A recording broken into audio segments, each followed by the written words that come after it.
आपका स्वागत है। मैं हूं आपके साथ अभिनय सिंह चौहान। आपका शहर आपकी खबर में आज बात करेंगे उमरिया, नौगांव और बैरसिया की। हम उठाएंगे इन शहरों के आज के बड़े मुद्दे और जानेंगे ग्राउंड जीरो से हकीकत। तो चलिए शुरू करते हैं आपका शहर आपकी खबर।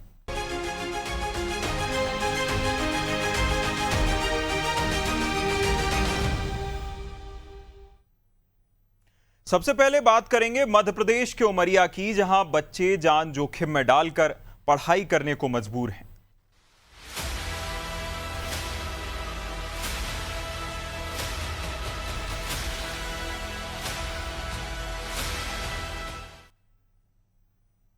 उमरिया जिले के ककरैली विकासखंड की ग्राम पंचायत जुडवानी का शासकीय प्राथमिक विद्यालय अपनी बदहाल स्थिति को लेकर चर्चाओं में है। पहली से लेकर 5वीं तक के करीब 50 से 52 छात्र छात्राएं ऐसे जर्जर भवन में पढ़ाई करने को मजबूर हैं, जहां हर दिन हादसे का खतरा बना रहता है। स्कूल की खिड़कियां और दरवाजे टूट चुके हैं, दीवारों में गहरी दरारें हैं, छत से लगातार पानी टपक रहा है और प्लास्टर गिरने की आशंका बनी हुई है। बारिश होने पर बच्चों को कक्षाओं से बाहर निकालकर मौसम साफ होने का इंतजार किया जाता है, जहां भवन की कमी के कारण मध्याह्न भोजन व्यवस्था भी प्रभावित हो रही है, जिससे बच्चों को योजना का पूरा लाभ नहीं मिल पा रहा। शिक्षकों का कहना है कि स्कूल की जर्जर स्थिति की जानकारी कई बार संबंधित अधिकारियों को दी गई है, लेकिन अब तक कोई ठोस कदम नहीं उठाया गया। वहीं ग्रामीणों का कहना है कि यदि समय रहते नया भवन या मरम्मत का कार्य नहीं कराया गया तो कभी भी बड़ा हादसा हो सकता है। ऐसे में अब सभी की नजर प्रशासन पर है कि वह बच्चों की सुरक्षा और बेहतर शिक्षा व्यवस्था के लिए कब प्रभावी कार्रवाई करते हैं। मेरे बालक यहाँ पढ़ते हैं, बच्चे पढ़ते हैं और इतनी जर्जर स्कूल है कि कभी भी गिर सकती है। 1 से 5 तक की स्कूल लगती है यहाँ। हम तो अपने बच्चों को भेजते हैं स्कूल पढ़ने के लिए, कभी भी गिर जाए हमारे बच्चों को कभी भी नुकसान हो सकती है। हम इसलिए बच्चों को भेजते हैं पढ़ने के लिए और इतनी जर्जर स्कूल है कि क्या बताया जाए। प्रशासन से कई बार हमने मांग किया, कई बार अवगत कराया, आज तक प्रशासन हमारे यहाँ आया, न देखा न सुना, न इसके पर किसी प्रकार से कोई कार्रवाई की। सारा जुड़वानी में जो जर्जर भवन था, उसके तकनीकी सत्यापन के बाद उसको कलेक्टर महोदय के अनुमोदन से उसको डिसमेंटल किया जा सकता है। वर्तमान में जो भवन है पंचायत में लग रही है। पंचायत की स्थिति ठीक है। हम अभी आप तो हमें चर्चा में बात आई है, हम टीचर से और सरपंच से बात करेंगे और जो वहाँ की बच्चों के सुविधाजनक स्थान होगा सरपंच से बात करके चर्चा कराएंगे क्लास। इस वक्त हम खड़े हैं उमरिया जिले के प्राथमिक शाला जुड़वानी में, जहां पे आप देख रहे होंगे मध्याह्न भोजन का लगभग समय हो चुका है और ये मध्याह्न भोजन यहाँ पे बनाया जाता था, लेकिन बरसात के कारण यहाँ पे ना छत है, ना ही किसी प्रकार की कोई व्यवस्था है। चूल्हा आधा अधूरा बुझा हुआ चूल्हा यहाँ पे नजर आ रहा। बच्चे भूखे प्यासे यहाँ पे आते हैं। यहाँ पे मैडम है, इनसे मैं पूछूंगा, मैडम ये कितने दिनों से ये यहाँ पे ये मध्याह्न भोजन नहीं बना है? ये कभी-कभी बनता है, कभी-कभी नहीं बनता। ये बारिश की वजह से ही नहीं बना पाते हैं, क्योंकि बारिश आती है तो ये खाना बनाने में परेशानी आती है। इस वजह से कभी जब मौसम अच्छा होता है तभी खाना बनता है। तो क्या इनके पास में भवन नहीं है बनाने के लिए? यहाँ पे कोई ऐसी व्यवस्था नहीं है? अभी तो कोई व्यवस्था नहीं है। यहाँ पे अभी कोई व्यवस्था नहीं है। हम और स्कूल के अंदर चलते हैं, स्कूल की पूरी व्यवस्थाएं दिखाते हैं कि किस प्रकार यहाँ पे बच्चे विद्या को अध्ययन करते हैं। यहाँ पे शिक्षक है, यहाँ नन्हे मुन्ने छोटे छोटे बच्चे हैं जो अपने भविष्य को संवारने के लिए ये जर्जर स्कूल में यहाँ पे आए हुए हैं। यहाँ पे मैं कैमरामैन को कहूंगा यहाँ पे दिखाएं, यहाँ की स्थिति दिखाएं कि किस प्रकार जान जोखिम में डालकर बच्चे यहाँ पे पढ़ने के लिए यहाँ पे आते हैं। तकरीबन 50 से 52 बच्चे यहाँ पे होते हैं और ये बच्चे कक्षा 1 से लेकर के 5वीं तक एक ही कमरे में ये विद्या को अध्ययन करके यहाँ पे शिक्षक है। हम इनसे पूछने की कोशिश करेंगे। यहाँ पे 1 से 5वीं तक के जो बच्चे यहाँ पे पढ़ने आते हैं, एक ही रूम में पढ़ते हैं। ये स्थिति देख करके तो हमें खुद डर लग रहा है। तो यहाँ पे कैसे बच्चे और आप यहाँ पे बच्चों को अध्ययन करवाते होंगे? सर, हमें भवन क्षतिग्रस्त जर्जर स्थिति में है और बच्चों में भी भय बना रहता है और टीचरों में भी बना रहता है कि कब क्या हो जाए। तो इसकी जानकारी आपने उच्च अधिकारियों को कभी दी है? दिए हैं सर, लेकिन लेकिन ये ऐसा उमरिया जिले में ये एक ऐसा स्कूल नहीं है, ये दर्जनों स्कूल की यही स्थिति है।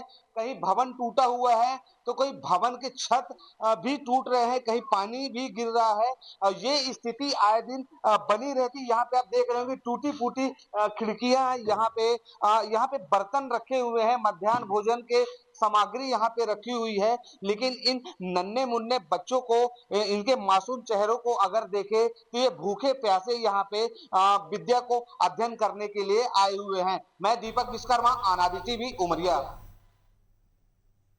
और इस खबर की जमीनी हकीकत जानने के लिए हमारे साथ मेरे सहयोगी दीपक जुड़ गए हैं। दीपक, आपने विस्तार से ये बताया कि किस तरह की समस्याएं जो है फैली हुई हैं पूरे के पूरे विद्यालय में। जब अधिकारियों से सवाल जवाब किए जाते हैं तो अधिकारी क्या कहते हैं? दीपक, जब इसका लाइव है ये लड़का स्वाभाविक है, जब यहाँ पे जब बच्चों की अगर जब बात आती है या और भी किसी प्रकार की कोई बात आती है तो ये अधिकारी जो होते हैं वो बकायदे अपने एसी वाले कमरे में बैठे हुए होते हैं और सिर्फ वो फोन के माध्यम से ही जानकारी लेते हैं। हमने जो अभी जो खबर को प्रकाशित की है, ये खबर कल की है। इस विषय में जब हमने अधिकारी के पास में जब जानकारी लेने के लिए तो उन्हें इस बात के बारे में जानकारी ही नहीं है। उनका साफ तौर पे यही कहना है कि भवन वहां पे बकायदे वहां पे भवन निर्माण है, वो पंचायत भवन में बच्चों को वहां पे पढ़ाया जा रहा है। और यहाँ पे साफ तौर पे वीडियो पे देखा जा सकता है यहाँ पे कि किस प्रकार का जो चूल्हा, बुझा चूल्हा जो है वहां पे वो साफ साफ बयां कर रहा है कि मध्याह्न भोजन कितने दिनों से उन बच्चों को नहीं मिला है। जी दीपक, ये जानना चाहेंगे, देखिए मध्याह्न भोजन चूंकि बच्चों के एक तो स्कूल आने के लिए उन्हें प्रेरित करने के लिए एक साधन होता है, दूसरा ये भी कि बच्चों को पौष्टिक आहार मिले अध्ययन के साथ। यहाँ तो अध्ययन या फिर पढ़ाई इतने डर के साए में हो रही है, तो खाना कितने दिन से बच्चों को नहीं मिला? आपने जब बात करी तो क्या बताया गया? जब हमने वहां पे जब शिक्षकों से जब इस बात को लेकर के जब चर्चा की, मध्याह्न भोजन को लेकर के, खासतौर पे मध्याह्न भोजन के बारे में जब हमने पूछा तो उनका साफ तौर पे यही कहना था कि भवन ना होने के कारण ये बाहर पे ये झोपड़ी में बनाते हैं और बरसात के कारण इन बच्चों को मध्याह्न भोजन की सुविधाएं नहीं हो पाती है। और हमने भी स्कूल के अंदर में जाकर के देखा, वहां की स्थिति इतनी ही गंभीर थी कि हमें खुद वहां पे डर लग रहा था कि कभी ऐसा ना हो कि ये छत हमारे सर पे ही गिर जाए। लेकिन ये बच्चे कितनी मजबूरी में, कितनी परेशानियों में उस विद्यालय में आते हैं और विद्या को अध्ययन करते हैं। बिल्कुल, कहीं ना कहीं जो है भविष्य को सुनहरा बनाने के लिए बच्चे प्रयासरत हैं, लेकिन जिस तरह की बदहाल स्थिति है ये अपने आप में डरा देने वाली है। तमाम जानकारी के लिए बहुत शुक्रिया दीपक।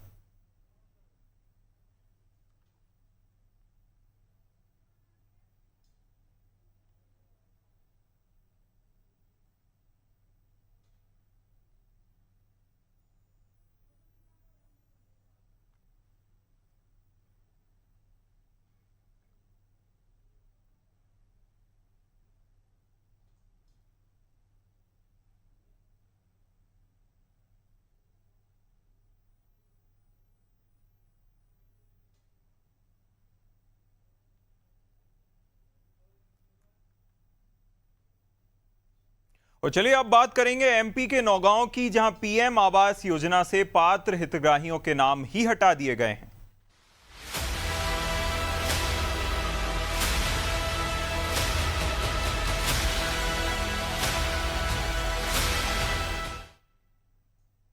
छतरपुर जिले के नौगांव जनपद पंचायत क्षेत्र में प्रधानमंत्री आवास योजना की पात्रता सूची से पात्र हितग्राहियों के नाम हटाए जाने के विरोध में सरपंचों और ग्रामीणों ने मोर्चा खोल दिया है। बड़ी संख्या में सरपंचों और जनप्रतिनिधियों ने पंचायत एवं ग्रामीण विकास मंत्री के नाम नायब तहसीलदार को ज्ञापन सौंपकर सूची से नाम हटाए जाने को लेकर परिवारों के नाम तत्काल दोबारा जोड़ने की मांग की है। जहां सरपंचों का आरोप है कि ग्राम पंचायत को बिना किसी पूर्व सूचना या फिर जानकारी के पात्र हितग्राहियों के नाम सूची से हटा दिए गए, जिससे गरीब और जरूरतमंद परिवार प्रधानमंत्री आवास योजना के लाभ से वंचित हो रहे हैं। उनका कहना है कि इससे ग्रामीण क्षेत्रों में लोगों में भारी नाराजगी है और पंचायतों के सामने भी जवाब देना अब मुश्किल हो रहा है। ज्ञापन के माध्यम से सरपंचों ने चेतावनी दी है कि यदि पात्र हितग्राहियों के नाम शीघ्र सूची में शामिल नहीं किए गए तो नौगांव जनपद पंचायत की सभी ग्राम पंचायतों के सरपंच, जिला पंचायत सदस्य और ग्रामीण संयुक्त रूप से धरना प्रदर्शन करेंगे, जिसकी पूरी जिम्मेदारी शासन प्रशासन की होगी। इस दौरान बड़ी संख्या में सरपंच, जनप्रतिनिधि और ग्रामीण भी मौजूद रहे। ग्रामीणों के द्वारा आज माननीय पंचायत मंत्री भैरव पटेल के नाम एक ज्ञापन लिया था, जिसमें जनपद पंचायत से जो आवास सूची में नाम जुड़े हैं उनको हटाने को लेकर उन्होंने ज्ञापन दिया था, जिसको हमने फॉरवर्ड कर दिया है और उसमें जो होगी उन्हें जांच का आश्वासन। प्रशासनिक क्या कार्रवाई करेगी, क्या जांच कराएगी? अभी तो हमारा है कि माननीय मंत्री जी के नाम ज्ञापन प्राप्त हुआ था, उसको हम कलेक्टर साहब के नाम फॉरवर्ड करेंगे, वहाँ से कोई कार्रवाई। प्रधानमंत्री आवास के संबंध में जो ग्राम पंचायतों में जो सर्वे हुआ था, अभी नवी सूची बनी थी, उसमें जो सर्वे के मुताबिक वो नाम जोड़े गए थे। इसके बाद शासन के द्वारा एक और उसमें जांच करवाई गई थी। अपने ब्लॉक के संबंधित कर्मचारी उसमें जांच में गए थे। सब पंचायतों की जांच होने के उपरांत उन कर्मचारियों ने वो सूची जमा की ब्लॉक में। उसके उपरांत ये मान लो आपके 50 से 60% नाम हर पंचायत से गायब हैं और जो किसी को पता नहीं, ना जनप्रतिनिधि को पता है, ना कर्मचारी सेक्रेटरी को पता है कैसे कटे, कौन आधार पर काटे गए। अब चूँकि जनता तो जो यदि नाम कटते हैं तो जनता तो वो सब सरपंच के ऊपर सीधा फोड़ा सरपंच साहब ने कटवा दे हमारे, तो सरपंच तो दो ही तरफ से मौत है। मुख्य समस्या यहाँ की न्यूनतम जो सूची बनाई गई थी आवास योजना की, उसमें 26,000 नाम चेकरों के द्वारा यहाँ भेजे गए। उसके बाद जनपद पंचायत में आने के बाद 8,000 नाम बगैर किसी जांच, बगैर किसी सूचना, बगैर किसी ग्राम सभा के सीधे विलोपित कर दिए गए, जिससे कुछ ऐसे लोगों के नाम काट दिए गए हैं जिनके पास ना आवास है, न एक घर है, यहाँ तक कि वो बरसाती में रहती है, उनको पता भी नहीं है कि हमारा नाम कट गया कि नहीं कट गया या कैसे कट गया। और ज्यादा जानकारी के साथ सहयोगी रविंद्र सिंह जुड़ गए। रविंद्र, देखिए जिस तरह की ये घटना है, इसमें पहले शुरुआती तौर पर ये सामने आता था कि कमीशन खोरी होती होगी शायद, लेकिन यहाँ तो सरपंच ही शिकायत लेकर पहुंचे हैं, तो क्या ऊपर तक पैसा नहीं पहुंचा या समय रहते नहीं पहुंचा? क्योंकि एक बार सर्वे हो गया फिर नाम काटने का मतलब क्या है? जी, अब मैं आपको बता दें कि छतरपुर जिले की नौगांव जनपद पंचायत की जो सरपंच प्रतिनिधियों और सरपंच हैं, आवास योजना 2024 की सर्वे सूची में कथित अनियमितताओं को लेकर के उन्होंने विरोध जताया है। पंचायत ग्रामीण विकास मंत्री के नाम उन्होंने कल नायब तहसीलदार नौगांव को ज्ञापन भी सौंपा था। सरपंचों का आरोप है कि लगभग 26,000 नाम जोड़े गए थे, जिनमें से करीब 17,000 नाम ही प्रारंभिक सूची में शामिल किए गए हैं। इसको लेकर के काफी जो लोग पात्र थे उन लोगों के नाम सूची में शामिल नहीं किए गए हैं, जिसको लेकर सरपंच और सरपंच प्रतिनिधियों का कहना है कि हम यदि इस पर सुनवाई नहीं होती है तो हम धरना प्रदर्शन करेंगे और आगे कार्रवाई करने के लिए भी बाध्य होंगे। रविंद्र, ऐसे कुल कितने गांव हैं? क्योंकि हर गांव से, जैसा सरपंच ने बताया कि हर गांव से लगभग 40 से 50 नाम ऐसे हैं जिनके नाम काट दिए गए। ऐसे कुल कितने गांव हैं और कुल कितनी संख्या में कितने परिवारों को पात्र से अपात्र कर दिया गया? जी, लगभग नौगांव जनपद विकास खंड अंतर्गत 75 पंचायतें हैं और लगभग 26,000 नाम पहले प्रारंभिक सूची में जोड़े गए थे, जिनमें सरपंचों को आरोप है कि केवल 17,000 नाम ही प्रारंभिक सूची में शामिल किए गए हैं। बिल्कुल, कहीं ना कहीं बड़ी संख्या में लोगों के नाम काटे गए हैं। हालांकि ये देखना होगा कि प्रशासन का इस पर क्या जवाब निकलकर सामने आता है। तमाम जानकारी के लिए बहुत शुक्रिया रविंद्र।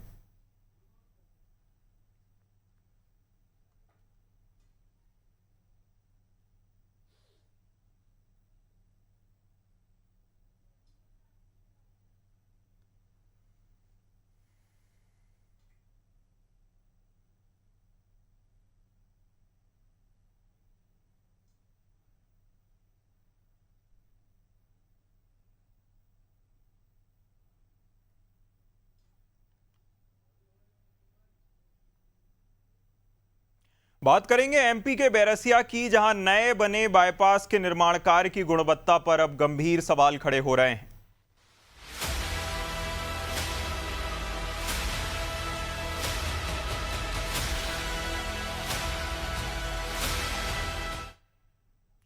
भोपाल जिले के बैरसिया में नरसिंहगढ़ रोड को विदिशा से जोड़ने वाला एक नया बाईपास पहली ही बारिश में सवालों के घेरे में आ गया है। करीब 1 साल पहले बनी इस सड़क पर पुलिया के दोनों तरफ सड़क नीचे धंसने लगी है और कई जगहों पर डामर उखड़ चुका है।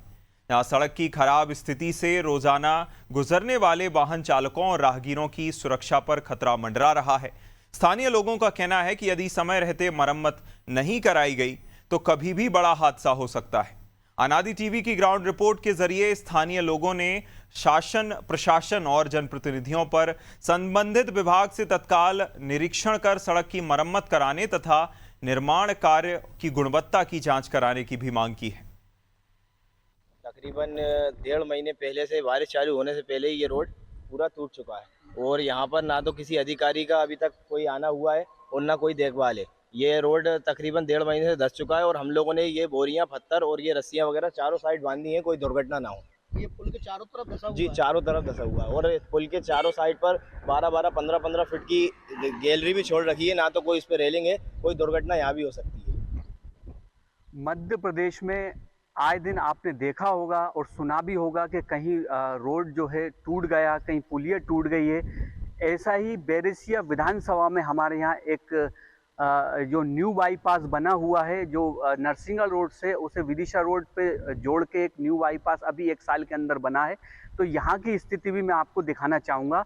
दोनों साइड जो है पुलिया बनी हुई है और नीचे जो है नदी है, बाव नदी, और यहाँ पर सिर्फ 1 साल के अंदर ही रोड की हालत मैं आपको दिखाऊंगा क्या स्थिति है। पूरा डैमेज हो गया ये रोड और यहाँ पे जो देखिए कि ये पूरा इसमें जो डामर पूरा धंस गया ये, और पूरा ये इस साइड नदी के पास इसका पूरा ढलान हो गया। सिर्फ 1 साल में ही ये रोड की हालत ये स्थिति बनी हुई है। और यहाँ पर जो है रेलिंग भी नहीं लगाई है और उस साइड भी यही स्थिति है।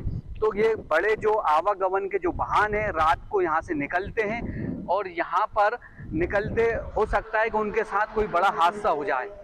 तो मैं अनादि टीवी के माध्यम से शासन, प्रशासन और यहाँ की सरकार से गुहार लगाता हूँ कि यहाँ के आके अवलोकन करें, निरीक्षण करें और ताकि इसमें सुधार हो जाए। अब ये जो टेंडर किसको दिया था, किस कंपनी ने ये रोड बनाया था और ये स्थिति में लाकर इसको छोड़ दिया है, तो ये आवागमन और जिस सुविधा के लिए, जिस जनता के लिए ये रोड न्यू बाईपास बनाया है वो असुरक्षित महसूस कर रहे हैं। तो यहाँ पर से जल्द हमारे सांसद महोदय, विधायक महोदय से भी, उनसे भी निवेदन है कि पत्र लिखकर उसको जिस कंपनी ने बनाया था उसको सूचित करें और यहाँ पर सुधार करने के लिए जल्दी से जल्दी निरीक्षण कर बेहतर आवागमन के लिए सुरक्षित किया जाए। बैरसिया से आशीष शर्मा की रिपोर्ट, अनादि टीवी। और ज्यादा जानकारी के साथ आशीष मेरे सहयोगी जुड़ गए। आशीष, देखिए आपने विस्तार से समझाया कि किस तरह से पूरा का पूरा रोड क्षतिग्रस्त हो चला है। उसमें कितने तो गड्ढे नजर आते हैं जो कि अगर वाहन निकलता है उसके ऊपर से तो वाहन भी क्षतिग्रस्त होगा, साथ ही दुर्घटना भी बड़ी हो सकती है। क्या प्रशासन किसी बड़ी दुर्घटना का इंतजार कर रहा है? क्या जब किसी की बलि चढ़ जाएगी तभी प्रशासन जागेगा? जी बिल्कुल, बताना चाहूंगा कि ये स्थिति 1 साल पहले जो न्यू रोड जो बना हुआ है, तो इस रोड के हालात ये हैं कि आज ये कंडीशन इतनी खराब हो गई है कि कम से कम पूरा रोड जो डामर उखड़ गया और वहां के राहगीर कभी भी बड़ा हादसा हो सकता है और ये संज्ञान में नहीं है। ये रोड जो है BRS कंपनी ने बनाया था और करीब ये 220 करोड़ रुपए की लागत से ये रोड बना है।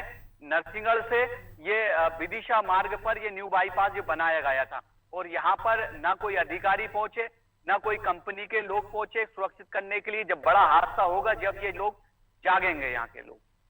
अब तक क्या किसी अधिकारी की ओर से, क्योंकि ऐसा तो है नहीं कि सिर्फ ग्रामीण या आसपास के लोग यहां से गुजरते होंगे, अधिकारी भी इसी सड़क से गुजरते होंगे, ठेकेदार के पास मेंटेनेंस का जो है ठेका होगा, तो क्या ठेकेदार से लेकर अधिकारी सभी आंखें मूंदे बैठे? फिलहाल तो बिल्कुल ऐसा ही लगता है कि नजरअंदाज करके ये लोग बैठे हैं। ना तो अधिकारी और प्रशासन की भी आंखें बंद है, क्योंकि वो जो रोड जो डामर जो टूटा हुआ है, दोनों नीचे बड़ी नदी है, बाव नदी, उसके आसपास दोनों जगह से डामर डैमेज होकर ढलान उस साइड ही आशीष, गया है। क्षेत्रीय हो विधायक सकता या है- जनप्रतिनिधियों का इस पर क्या रुख है? क्या जो लोग हैं आसपास के, उन्होंने विधायक या फिर आसपास के जो जनप्रतिनिधि हैं उनसे चर्चा की, उन्हें शिकायत की, ऐसा कुछ? कल अनादि टीवी के माध्यम से ये मुद्दा उठाया था और अपन ने ये खबर प्रकाशित भी की थी। जब जाके विधायक जी के संज्ञान में ये मामला आया है तो ऐसा बताते हैं उनके लोग कि आज जो वहां निरीक्षण करेंगे और अधिकारियों से बात करेंगे। बिल्कुल, कहीं ना कहीं निरीक्षण की अगर बात सामने आई है तो देखना होगा कि क्या इस सड़क को लेकर कोई जो है पुरजोर तरीके से कोई जो है ठोस कदम उठा पाते हैं या फिर इसी तरह कमजोर कदम उठाया जाता है और सड़क फिर से बर्बाद होती है। तमाम जानकारी के लिए, हमारे साथ जानकारी पहुंचाने के लिए बहुत शुक्रिया आशीष।